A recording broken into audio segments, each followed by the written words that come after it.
Buenas noches, queridos hermanos. Un miércoles más, pero al mismo tiempo es un miércoles diferente, porque de nuevo vamos a participar de la predicación, en este caso de la primera carta del apóstol Juan, y estamos en el capítulo 4. Hoy me toca, el sermón de hoy me toca predicar desde el versículo 7 y hasta el versículo 12. Así que abran sus Biblias, participen de esta manera, y dice así la carta: Amados, amémonos unos a otros, porque el amor es de Dios. Todo aquel que ama es nacido de Dios y conoce a Dios. El que no ama no ha conocido a Dios, porque Dios es amor. En esto se mostró el amor de Dios para con nosotros, en que Dios envió a su Hijo unigénito al mundo para que vivamos por Él. En esto consiste el amor, no en que nosotros hayamos amado a Dios, sino que Él nos amó a nosotros y envió a su Hijo en propiciación por nuestros pecados. Amados, si Dios nos ha amado así, debemos también nosotros amarnos unos a otros. Nadie ha visto jamás a Dios. Si nos amamos unos a otros, Dios permanece en nosotros y su amor se ha perfeccionado en nosotros. Vamos a estar orando, hermanos, para empezar el tema. Gracias, Padre, por esta hermosa noche. Gracias por la oportunidad de darnos para participar de la predicación de los miércoles. Y en este caso estamos estudiando la primera carta del apóstol Juan. En tu mano, Señor, encomendamos nuestras vidas. Instrúyenos a través de tu palabra, Señor. Enséñanos tu voluntad. Gracias por tu amor. En el nombre de Cristo Jesús. Amén. El apóstol Juan en sus cartas habla de las marcas que identifican a un cristiano en todas sus cartas, la primera, la segunda y la tercera, de tal manera a identificar si un cristiano es falso o verdadero. Para Juan no existen los puntos medios. Él es determinante en ese sentido. Él habla de la prueba o las marcas del cristiano. En este caso, habla de la marca del amor. Cuando alguien dice ser cristiano, su vida debe ser reflejada indefectiblemente por el amor. Aunque existen otras pruebas, como la justicia, que ya hemos estudiado, por ejemplo, que el verdadero creyente hace justicia o vive una vida justa después de conocer a Dios. En el capítulo 3, versículo 10 de la primera carta, dice así lo siguiente: en esto se manifiestan los hijos de Dios y los hijos del diablo. Todo aquel que no hace justicia y que no ama a su hermano no es de Dios. Imagínense, hermano, lo que dice este versículo. Acá en este pasaje no vemos puntos medios de Juan. Él dice, y el que no ama a su hermano no es de Dios. Falsos maestros de la época de Juan decían tener una relación con Dios a través de Cristo, pero tenían la inclinación a no reconocer sus pecados delante de Dios, ni se caracterizaban de manera manifiesta por el amor hacia su hermano, mucho menos. Juan repite varias veces que la obediencia, la conducta justa y el amor al hermano son evidencias de un verdadero hijo de Dios. Ahí en la primera carta, en el capítulo 2, 7 a 9, hemos estudiado ya, pero quiero leerles porque es muy interesante. Dice, hermanos, ahí en el capítulo 2, 7 a 9, ahora en su Biblia dice, hermanos, no os escribo mandamiento nuevo, sino el mandamiento antiguo, que habéis tenido desde el principio. Este mandamiento antiguo es la palabra que habéis oído desde el principio. Sin embargo, os escribo un mandamiento nuevo, que es verdadero en él y en vosotros, porque las tinieblas van pasando y la luz verdadera ya alumbra. El que dice que está en la luz y aborrece a su hermano, está todavía en tinieblas. El apóstol Juan hace énfasis y trata estos temas como una espiral. Toca el tema del amor, luego lo vuelve a tocar por su importancia. Hace un énfasis, de manera parece atornillarlo en nuestras mentes. Para el creyente, el amar es algo natural. Y por eso quiero aprovechar para ilustrar esta enseñanza con algo muy escuchado en nuestros días, en este país y también en el mundo entero. Algo que se está haciendo mucho, y es para saber si uno tiene el virus del COVID-19, se va a hacer una prueba que luego de unos días arroja el resultado de la prueba si es positivo o negativo. Bueno, resulta que en estos días parece que algunos resultados salieron fallidos. ¿Qué pasó? Primero dieron positivo y luego negativo. Esto causó tremendos líos en la sociedad, creando cierta desconfianza en esas pruebas. Y no se sabe cuál es la razón. Pero como es ciencia, hermanos, están investigando. Bueno, hermanos, esto no sucede en la vida cristiana. Primera Juan 4:7 dice, amados, amémonos unos a otros, porque el amor es de Dios. Todo aquel que ama es nacido de Dios y conoce a Dios. Esta es una prueba fehaciente. El amor es una prueba fehaciente, inequívoca, de que uno conoce a Dios. Por eso puse el nombre al sermón de esta noche. El amor que Dios manifestó en su Hijo Jesucristo se ve reflejado en todo verdadero creyente. Voy a repetir. Dice, el amor que Dios manifestó en su Hijo Jesucristo se ve reflejado en todo verdadero creyente. ¿Qué dice la palabra de Dios del amor bíblico? Bueno, yo tengo 3 puntos que tocar en este sermón. Dicho sea de paso, esta noche voy a hacerlo solamente a la mitad para continuar el próximo miércoles, si Dios así lo quiere. El primer punto dice, el amor tiene su origen en Dios. El segundo punto dice, el amor de Dios se manifestó en su Hijo Jesucristo. Y el tercer punto dice, el amor de Dios se refleja en los verdaderos creyentes. Bueno, vamos a ver el primer punto que dice que el amor tiene su origen en Dios. Dice el versículo 7 del capítulo 4 de 1 Juan, amados, amémonos unos a otros, porque el amor es de Dios.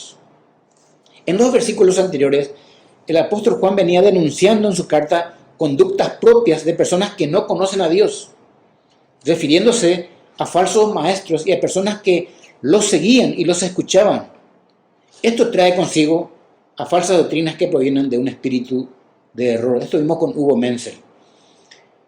Ellos son del mundo, dice 1 Juan capítulo 4, versículos 5 al 6. Ellos son del mundo, escuchen. Por eso hablan del mundo. Y el mundo los oye. Nosotros somos de Dios. El que conoce a Dios nos oye. Y el que no es de Dios no nos oye. En esto conocemos el espíritu de verdad y el espíritu de error.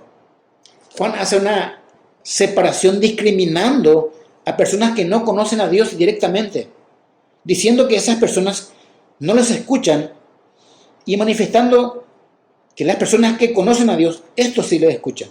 Esto es obedecer. Le están obedeciendo personas que conocen a Dios. Cuando leemos la palabra espíritu y falsos profetas que han salido por el mundo, Juan les está recordando a sus oyentes que detrás de los maestros humanos que propagan doctrinas falsas y errores, hay demonios inspirados detrás de ellos por el mismo Satanás.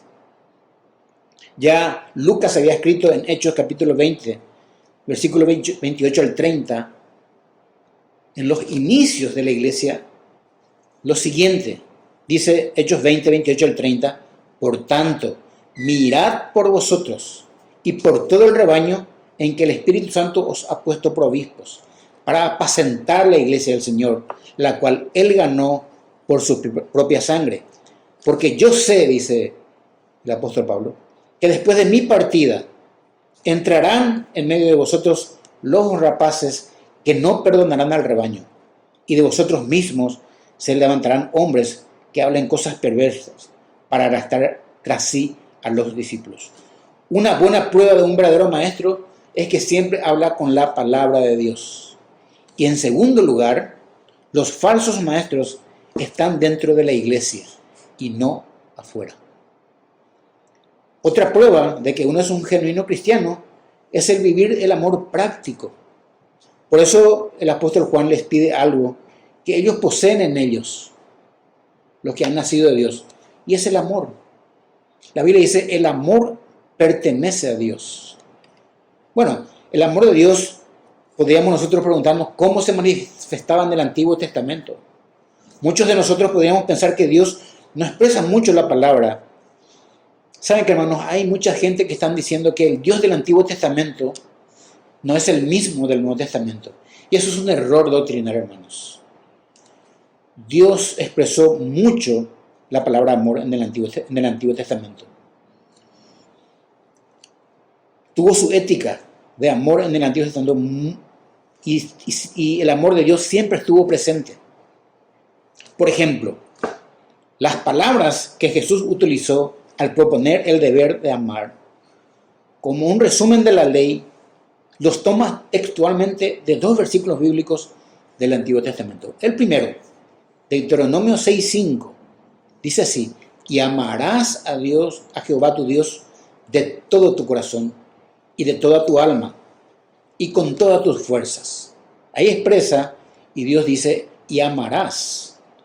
Y en Levítico 19:18 dice, no te vengarás ni guardarás rencor a los hijos de tu pueblo, sino amarás a tu prójimo como a ti mismo. Yo, Jehová. Bueno, esto mismo resume Jesucristo y lo expresa en el Evangelio de Mateo. Dice Mateo 22:37 al 39, Jesús le dijo, amarás al Señor tu Dios con todo tu corazón y con toda tu alma y con toda tu mente. Este es el primero y grande mandamiento. Y el segundo es semejante. Amarás a tu prójimo como a ti mismo. De estos 2 mandamientos depende toda la ley y los profetas. Hermanos, esto es lo que el apóstol Juan expresa en sus cartas de la siguiente manera. 1 Juan 2:7 dice, hermanos, no os escribo un mandamiento nuevo, sino el mandamiento antiguo que habéis tenido desde el principio. Este mandamiento antiguo es la palabra que habéis oído desde el principio. Dios no quiere que tengamos que andar adivinando cómo se expresa el amor. Los explica claramente en sus mandamientos. Tenemos un Dios que tiene un amor increíble. Amados, dice el versículo 7 de capítulo 4, amémonos unos a otros porque el amor es de Dios. Este es un versículo clave. Juan les está diciendo, apreciadísimos y queridos hermanos, es el énfasis. Esto es amados. Agapetos sería en griego. Apreciadísimos y queridos hermanos, amémonos unos a otros. Es como un test o una prueba de que ellos pertenecen y conocen a Dios. Y esta es la tercera vez que les escribe sobre el mismo tema, como dijimos. Ya en los pasajes de 1 Juan 2:7 al 11 y también en el capítulo 3, 11 al 18, habla del mismo tema. Ahora, cuando dice que el amor es de Dios, Juan está diciendo lo siguiente. Ahí en Romanos capítulo 5, versículo 5, Pablo habla expresamente de que el amor de Dios ha sido derramado en nuestros corazones por el Espíritu Santo que nos fue dado. En el momento que hemos aceptado a Cristo como Salvador, dice que la Biblia que el amor de Dios ha sido derramado en nosotros, de manera que el creyente conoce qué es el amor de Dios. Se trata de un amor que no se deriva de una experiencia mística ni está vinculado con un sentimentalismo emocional como muchos lo creen. Se expresa, su máxima expresión del amor de Dios se expresa en la salvación que Dios hizo en favor nuestro. Es decir, la fuente del amor es Dios mismo, como también sabemos que es un atributo suyo y es lo que le caracteriza a Dios. El amor está incorporado en su naturaleza y es como decir que el sol da luz porque es luz y el fuego da calor porque es calor. También el amor, podemos decir que es uno de los atributos de Dios, como dijimos, que también puede ser imitado por los hombres. Algunos atributos de Dios pueden ser imitados por los hombres y este es uno de ellos, el amor. ¿Cómo se podrá describir el amor de Dios? Bueno, hermanos, comprender en toda su dimensión sería imposible describir para todo ser mortal. Es muy grande. El amor de Dios es volitivo, es decir, es de un amor voluntario que beneficia a otros. Es decir, que nace de una pura voluntad suya, que por su libre decisión, Dios, sin influencia alguna, nos ha dado su amor a todos los que ha llamado a creer en Jesucristo para salvación. Escuchen, este amor voluntario que Dios tiene beneficia a otros. El amor de Dios es un amor que entrega todo, escuchen, es un amor que entrega todo y no espera nada a cambio. Y a quien le da ese amor no es porque merezca alcanzarlo, eso se llama gracia. Ni el que alcanzó ese amor tiene la capacidad de dar nada a cambio. Nada a cambio. Y ahí entramos nosotros. Cuando Dios nos amó en Cristo Jesús, ¿qué nosotros podíamos darle a Dios? Solamente nuestro pecado, hermano. Dice el apóstol Juan, y expresa en el capítulo 3, versículo 1, y dice así: mirad cuál amor nos ha dado el Padre. Mirad cuál amor. Está hablando de un amor inconmensurable. Para que seamos llamados hijos de Dios. Algo que no se puede contar. Y este versículo tiene que ver con lo que dijo Juan en su Evangelio, en el capítulo 3, versículo 16, que conocemos todos. Porque de tal manera amó Dios al mundo que ha dado a su Hijo unigénito, para que todo aquel que en Él cree no se pierda, mas tenga vida eterna. Si nos fijamos bien, el pasaje dice la Biblia que Dios, porque nos ama, nos donó a su Hijo. Nos regaló a su Hijo. Amémonos unos a otros. Ahora, ¿cómo debo o en qué forma debo amar? Cuando estuve haciendo este estudio, empecé a buscar qué dice del amor en el diccionario de la Real Academia Española acerca del amor. ¿Qué dice el mundo, la gente que no conoce a Dios, del amor? Y les leo, puse 2 acepciones. Y dice: sentimiento intenso del ser humano que, partiendo de su propia insuficiencia, necesita y busca el encuentro y unión con otro ser. Eso es lo que dice la Real Academia del Amor. Y en segundo lugar dice: sentimiento hacia otra persona que naturalmente nos atrae, que, procurando reciprocidad en el deseo de unión, nos completa, alegra, da energía para convivir, comunicarnos y crear. Se da cuenta que enfatiza sentimiento. Enfatiza mucho el sentimiento. Pero el verdadero amor es mucho más que eso. El sentimiento es quizás la menor parte del amor. Este sentimiento que ellos hablan del amor no tiene nada que ver con el amor bíblico, ni lo que Dios piensa del amor, hermanos. Es muy distinto al amor que Dios expresa en su palabra. Quisiera leer lo que dice el Señor Jesucristo, enseñó en el Sermón del Monte acerca del amor. Capítulo 4 de Mateo, versículo 43 al 48. Y vamos a ver que acá no habla de ningún sentimiento. Habla de una decisión que uno tiene que hacer hacia el semejante. Dice 5:43 de Mateo: oísteis que fue dicho, amarás a tu prójimo y aborrecerás a tu enemigo. Pero yo os digo, dice Jesucristo, amad a vuestros enemigos, bendecid a los que os maldicen, haced bien a los que os aborrecen y orad por los que os ultrajan y os persiguen, para que seáis hijos de vuestro Padre que está en los cielos, que hace salir su sol sobre malos y buenos, que hace llover sobre justos e injustos. Y dice lo siguiente en el versículo 46: porque si amáis a los que aman, ¿qué recompensa tendréis? ¿No hacen también lo mismo los publicanos? Y si saludáis a vuestros hermanos solamente, ¿qué hacéis de más? ¿No hacen también así los inconversos? Sed pues vosotros perfectos, como vuestro Padre que está en los cielos es perfecto. Hermanos, nos damos cuenta que el amor cristiano no alcanza únicamente a nuestros parientes o a nuestros amigos más íntimos y en general a todos los que nos aman. El amor cristiano se extiende hasta el prójimo, sea amigo o enemigo, y hasta el mundo entero. Este amor en el Nuevo Testamento es traducido del griego ágape. Por lo tanto, el amar es conjugado el agapao, es decir, llevar a la práctica ese amor. El ágape, el amor cristiano, escuchen lo que dice un comentarista muy importante, no es una simple experiencia emocional que nos venga espontáneamente. Es un principio deliberado de la mente, una conquista deliberada, una proeza de la voluntad. Y quiero explicar esto.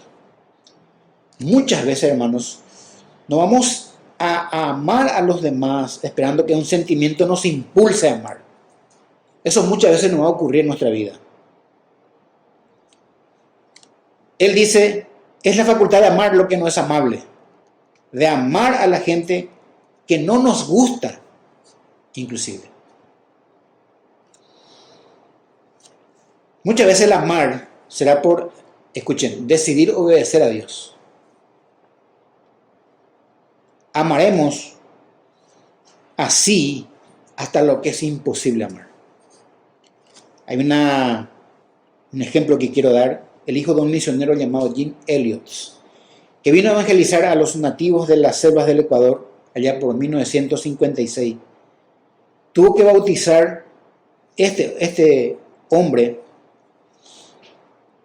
hijo de aquel misionero que vino a evangelizar, tuvo que bautizar a los mismos indígenas que asesinaron a su padre y a los otros misioneros. Varios indígenas se convirtieron al cristianismo por el testimonio de estos misioneros, por el amor que ha demostrado. Uno de los indígenas sobrevivientes ahora es un anciano en su tribu. Hermanos, qué difícil es esto. Esto humanamente es imposible entender. ¿Cómo uno puede bautizar a personas que han asesinado a tu padre que vino a hablarle de Cristo y también a otros misioneros? Pero es posible hacerlo en Cristo. En Cristo es posible hacerlo. Hermanos, siempre en la vida, escuchen, siempre en la vida tendremos a alguien a quien perdonar o alguien que nos debería perdonar. Así viviremos en esta vida mientras estamos en este mundo caído a causa del pecado. Yo debo perdonar, yo debo amar y a mí también mucha gente me debe amar perdonándome. Dice Romanos capítulo 19 al 21, escribe Pablo, no os venguéis vosotros mismos, amados míos, sino dejad lugar a la ira de Dios, porque escrito está, mía es la venganza, yo pagaré, dice el Señor. Así que si tu enemigo tuviere hambre, dale de comer, si tuviere sed, dale de beber, porque haciendo esto, ascuas de fuego amontonarás sobre su cabeza. No seas vencido de lo malo, sino vence con el bien el mal. Hermanos, el cristianismo no nos pide que amemos a nuestros enemigos y a los hombres en general de la misma forma que amamos a nuestros familiares. Eso sería imposible. Pero sí demanda de nosotros el cristianismo que tengamos en todo tiempo una cierta actitud mental y una cierta inclinación benevolente hacia los demás sin importarnos su condición. Entonces, ¿cuál es el verdadero significado del ágape en el Nuevo Testamento, del amor? Bueno, en el pasaje que leímos de Mateo 5, se nos manda a amar a nuestros enemigos. Fíjense que Dios hace caer su lluvia sobre justos e injustos, sobre buenos y malos. Es decir, al margen de cómo un hombre sea, Dios no procura para él sino su mayor bien. Eso es ágape. El espíritu que dice, sin importarme lo que un hombre santo o pecador me haga, nunca procuraré perjudicarlo ni vengarme de él. Ese es el amor según Dios. No tiene nada que ver lo que leímos del diccionario de la Real Academia Española. Jamás buscaré para él otra cosa que no sea lo mejor, dice el ágape, el amor, en el Nuevo Testamento. Es decir, amor cristiano. Ágape es benevolencia insuperable, bondad invencible. Y como ya hemos dicho, y es bueno repetirlo, no es meramente una ola de emoción. Es una deliberada convicción que resulta en una deliberada norma de vida. Es una hazaña, hermanos, el amar. Una victoria. Una conquista de la voluntad que busca el mal. La Biblia dice en Romanos 12:17 que no paguemos mal por mal, sino que procuremos lo bueno delante de todos los hombres. Pero usted me va a preguntar, ¿por qué es una conquista? ¿Sabe qué, hermano? Usted sabe bien, sabemos bien, que nuestra vieja naturaleza busca venganza y no el amor. Y la Biblia dice que el amor es un fruto del Espíritu Santo. Por lo tanto, Dios te ordena a vos y a mí que andemos en el Espíritu y no satisfagamos los deseos de nuestra carne. Así que el amor apela a todo el hombre para realizarse. No solo toma su corazón, sino también su mente y su voluntad. Diariamente, hermanos, debo estar decidiendo amar y poner en práctica el mandamiento divino. Y eso es una conquista día tras día. Amémonos unos a otros, porque el amor es de Dios. Por eso el que ama, hermanos, se identifica íntimamente y procede de Dios. Juan les está diciendo que se aseguren de que el amor ágape sea una práctica habitual en ellos, al decirle que amen a otros. Y de esa manera, los que no son de Dios y los que estaban en esa iglesia queden en total evidencia de que no han nacido de Dios. Dice la Biblia, siguiendo nuestro pasaje, todo aquel que ama es nacido de Dios y conoce a Dios. Juan advierte que toda persona que desarrolla esta virtud procede de Dios por dos razones fundamentales. Es como las dos caras de una misma moneda. En una cara dice, el que ama nació de Dios, y en la otra cara dice que el que ama conoce a Dios. En primer lugar, es nacido de Dios. El que ama es nacido de Dios.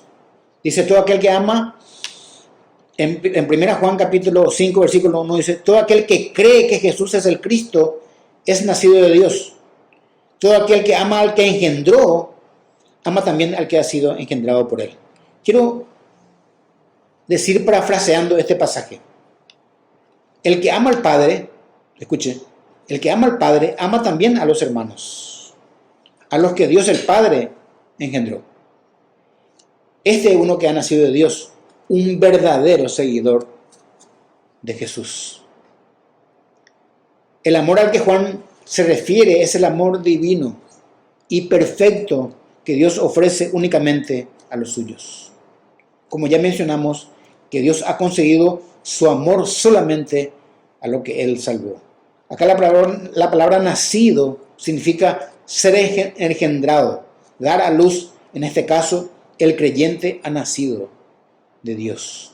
Y Juan explica en su evangelio lo que significa nacer de Dios. Ahí en su evangelio, en el capítulo 1, versículo 2 al 13, dice, mas a todos los que le recibieron, este es un versículo muy conocido, a los que creen en su nombre, les dio potestad de ser hechos hijos de Dios, los cuales no son engendrados de sangre, ni de voluntad de carne, ni de voluntad de varón, sino de Dios.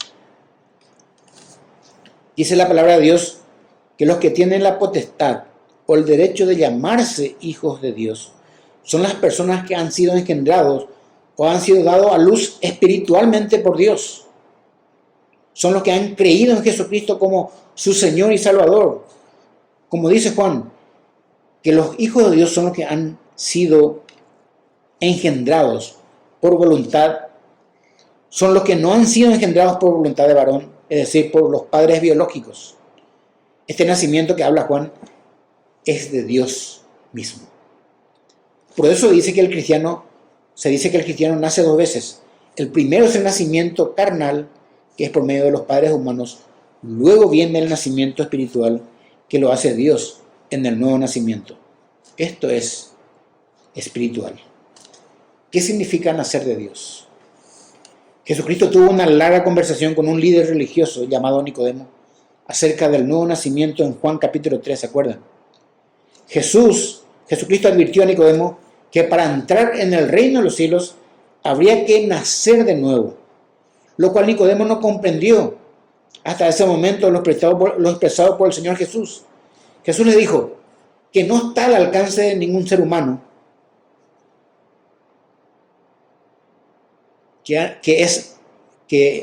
nacido naturalmente, y pasa a explicarle en qué consiste ser nacido de Dios.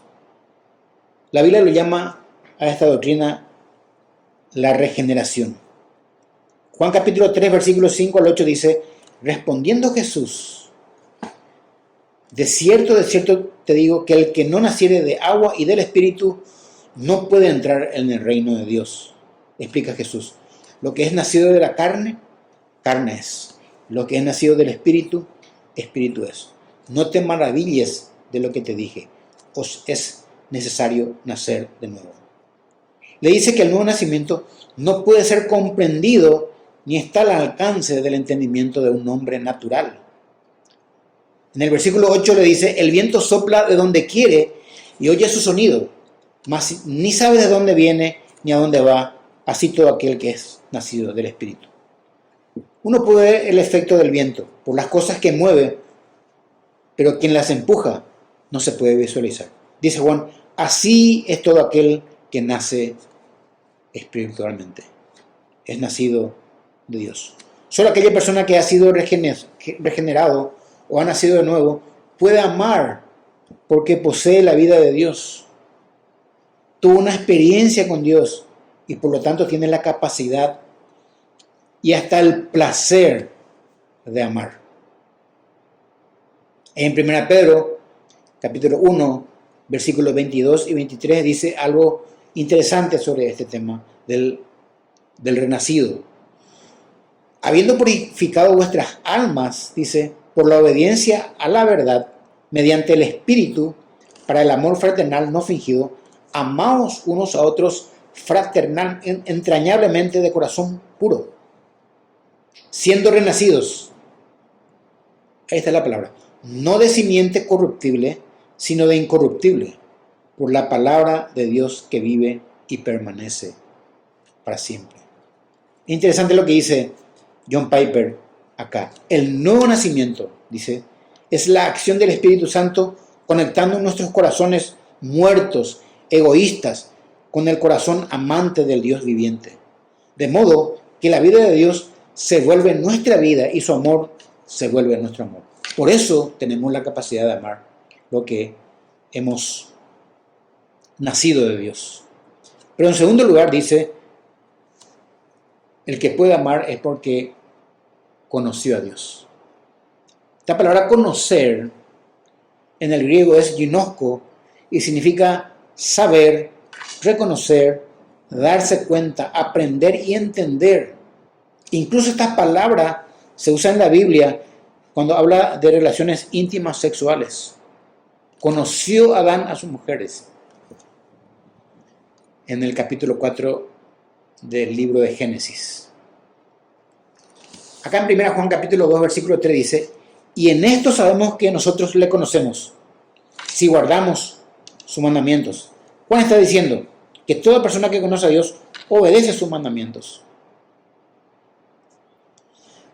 Y es interesante que este tema conocer en Juan se repite 77 veces.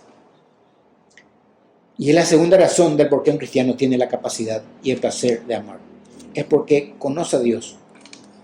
Tuvo una experiencia personal y espiritual con Dios. Sobre todo, hermanos, escuchen, experimentó su misericordia al ser perdonado de todos sus pecados y recibir la vida eterna por pura gracia. Pablo dice en 1 Corintios 8:3, pero si alguno ama a Dios, es conocido por él. Hay un conocimiento mutuo.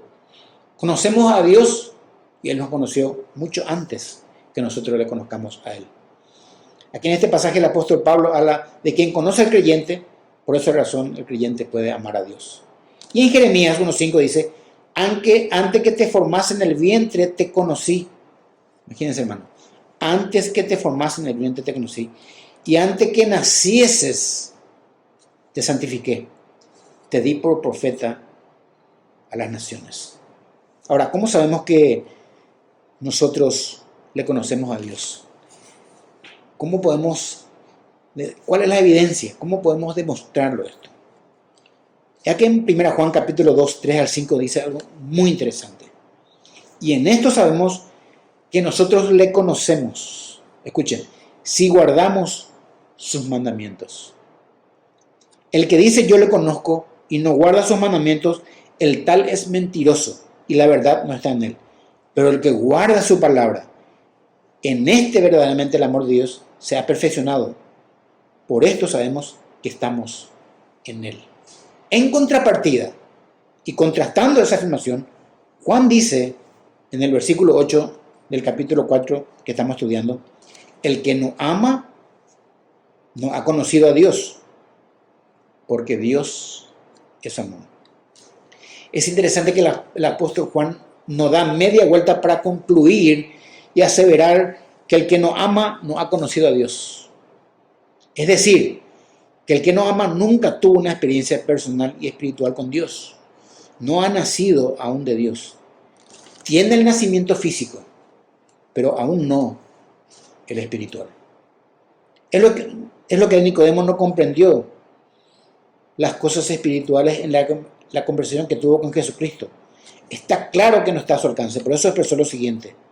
Ahí en el versículo 4 del capítulo 3 de Juan dice, Nicodemo le dijo, ¿cómo puede un hombre nacer viejo? ¿Puede acaso entrar por segunda vez en el vientre de su madre y nacer? Bueno, la Biblia dice en 1 Corintios que el hombre natural no percibe las cosas que son del Espíritu de Dios, porque para él son locura y no las puede entender porque se han de discernir espiritualmente. El hombre natural no entiende las cosas de Dios y permanecer en esa naturaleza humana es oponerse a Dios. Hermanos, hay formas que el mundo ama y eso no es amar a Dios o como Dios quiere. No se puede amar filantrópicamente, es decir, muchos aman ayudando a los necesitados de forma desinteresada. Es un amor por la humanidad, pero sin el conocimiento de Dios. Pero tampoco debemos amar por lástima o por emociones. El amor es una acción con un objetivo. Por ejemplo, el objetivo de Dios el Padre fue enviar a su Hijo para morir en nuestro favor. Bueno, usted me dirá, ¿cómo es eso que los que no conocen a Dios no pueden amar? Yo les digo que como no conoce a Dios, podrá amar, pero no a la manera que Dios habla en su palabra. Lo hará de una manera distorsionada. Un conocimiento de Dios no acabado e incompleto lleva también a amar de manera distorsionada. Es porque somos egoístas, hermano. El filtro de nuestro amor hacia los demás debería ser la misma palabra de Dios. ¿Cuántas cosas el hombre pecador ha hecho en nombre del amor? Todos los días, y el resultado está a la vista. Padres que defienden al hijo que hizo lo malo ante los ojos de Dios, a sabiendas. Imagínense, deberíamos dudar que está amando a su hijo con el amor de Dios. Por naturaleza, Dios es amor, y por tanto, Él define el amor. El amor no lo define a Él. El hombre pecador que no conoce a Dios es un ser centrado en sí mismo, sabemos, por el pecado, y que amando según la carne lo hará de manera deficiente, porque el amor es de Dios. Escuchen, un gran hombre de Dios escribió lo siguiente: la gente impone constantemente sobre Dios un punto de vista humano del amor. No obstante, Él, Dios, trasciende cualquier tipo de limitaciones humanas.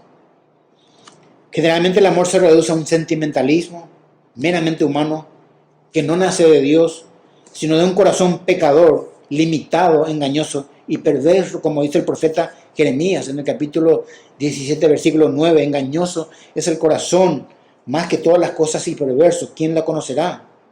Un corazón que no conoce a Dios posee un amor egoísta. Ese corazón que tuvieron aquellos judíos religiosos, sacerdotes, escribas y fariseos, que eran dirigentes espirituales, así como los falsos maestros de la época de Juan, que sabían mucho de Dios, pero en realidad no le conocían. Y de hecho no podían amar como Dios enseña en su palabra. Sus condiciones no regeneradas revelaban su aberrante teología. Decían que conocían a Dios, pero su corazón estaba lejos de él, como dijo el profeta Isaías. Por eso, nuestro primer punto decía que el amor tiene su origen en Dios. Y este amor se manifestó en su Hijo Jesucristo. Para ver el segundo punto de esta noche, dice, el amor de Dios se manifestó en su Hijo Jesucristo. Dice el versículo 9 del capítulo 4 de 1 Juan, en esto se mostró el amor de Dios para con nosotros, en que Dios envió a su Hijo unigénito al mundo para que vivamos por él.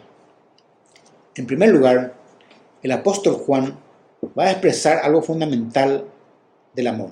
Dice que el amor de Dios se mostró. Mi querido hermano, si la fe se demuestra por la obediencia, el amor se debe demostrar en la acción. En este caso, es el amar al hermano. La palabra de Dios dice en Romanos 5:8, mas Dios muestra su amor para con nosotros, en que siendo aún pecadores, Cristo murió por nosotros. El amor de Dios se refleja también en su misericordia. La Biblia dice que Dios tomó la iniciativa al amarnos y pasó por alto nuestros pecados. Y esto no significa que no conocía nuestros pecados, sino los perdonó, enviando a su Hijo a morir en nuestro lugar. Él nos reconcilió con Él. Él dio el primer paso. Generalmente cuando hemos roto la relación con una persona, generalmente cuando falta la reconciliación, nosotros esperamos que esta persona venga a ponerse bien con nosotros. Dios no hizo eso. Es más, éramos incapaces de nosotros reconciliar con Dios. Él dio la iniciativa. Él envió a su Hijo. Nosotros no podíamos por el pecado. Íbamos al infierno. Dice Tito 3:5, nos salvó, escuchen, no por obra de justicia que nosotros hubiéramos hecho, sino por su misericordia, por el lavamiento de la regeneración y por la renovación en el Espíritu Santo. La máxima evidencia del amor de Dios para con nosotros se manifestó en su Hijo Jesucristo, demostrado en su misericordia. La Biblia dice, de tal manera amó al mundo Dios, que ha donado a su Hijo unigénito, para que los que creen en Él tengan vida eterna. El apóstol Juan habla siempre de la acción, de la demostración, que son las marcas o las pruebas de que uno es cristiano. Unos capítulos atrás él había escrito que no amemos de palabras, sino de hechos y en verdad. ¿Se acuerdan? Dice, hijitos míos, no amemos de palabra ni de lengua, sino de hecho y en verdad. El apóstol Juan está diciendo que el amor se demuestra con acciones y no con la boca. Cualquiera puede profesar ser un cristiano. Cualquiera. Pero solo aquellos que demuestran amor, como su Padre Celestial, poseen en realidad naturaleza divina y han nacido de nuevo. Por eso, el máximo e inigualable ejemplo es lo que Dios hizo al enviar a su Hijo en máxima demostración de beneficio y amor a favor nuestro. Nadie puede decir que Dios nos accionó cuando nos amó. Él entregó a su Hijo en favor nuestro. Pero también dice para que vivamos por Él. Otras traducciones dice para que vivamos por medio de Él. dice la Biblia de las Américas. Juan 10:10 dice, el ladrón no viene sino para hurtar y matar y destruir. Dice Jesucristo, yo he venido para que tengan vida y para que la tengan en abundancia. Esto es maravilloso, hermanos. Mi querido hermano, el hecho de que Dios envió a su Hijo unigénito para morir en nuestro lugar hizo que nosotros tengamos una vida abundante y eterna.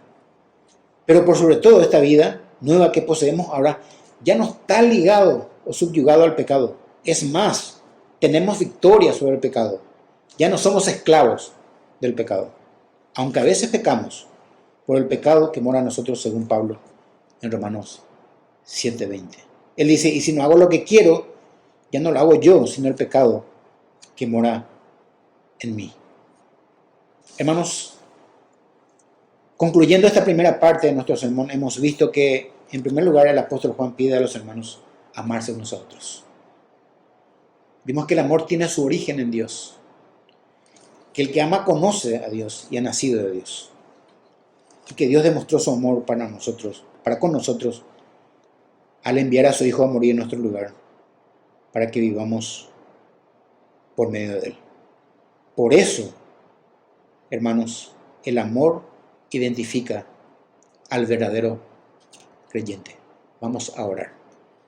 Gracias, Padre, por esta noche. Estamos estudiando, Señor, tu palabra y habla del amor de Dios. Ese amor que se manifestó en su Hijo Jesucristo, salvándonos a nosotros de nuestros pecados.